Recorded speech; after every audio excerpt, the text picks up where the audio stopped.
Hi friends, ఎలా ఉన్నారు? ఎండలు చాలా ఎక్కువగా ఉన్నాయి, అదిరిపోతున్నాయి. మేమైతే ఎండలు తట్టుకోలేకపోతున్నామండి. మీరు ఎలా ఉన్నారు కానీ సరే. ఈరోజు మనం ఈ ఎండ తాపాన్ని తట్టుకోవటానికి, తాపం తగ్గటానికి కూడా ఒక వంట అంటే వెనక మా తాతల కాలంలో చేసుకునే వాళ్ళది. మా తాత వాళ్ళు ప్రతిరోజు సమ్మర్ వచ్చిందంటే ప్రతిరోజు చేసుకుంటారు. పచ్చి పులుసు అంటారు దీన్ని.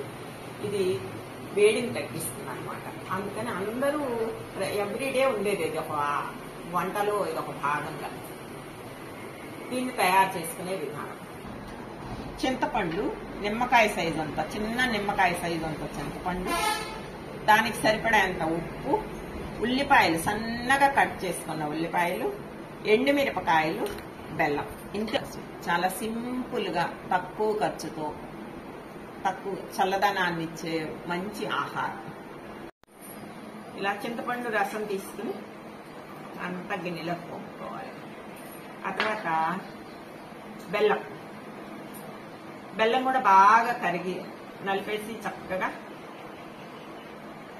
వేసుకోవాలి. ఆ తర్వాత ఉల్లిపాయలు కూడా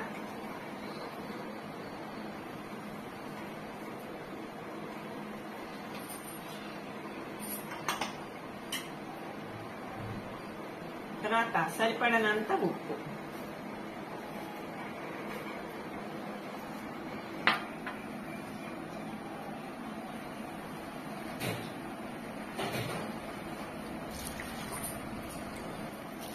ఈ మిరపకాయలు కాలిన మిరపకాయల్ని ఇలా బాగా స్మాష్ చేత్తో కలిపేసి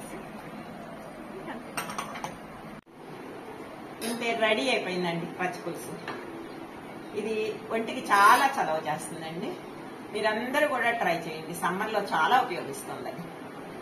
అందుకని దీన్ని మన పెద్దవాళ్ళు ప్రతిరోజు చేసుకునేవాళ్ళు కదా, మనం అది కూడా చేసి చూసి మనం ఆరోగ్యాన్ని తెచ్చుకుందాం. ఈ వీడియో మీకు నచ్చినట్టయితే లైక్ చేయండి, షేర్ చేయండి. Thank you.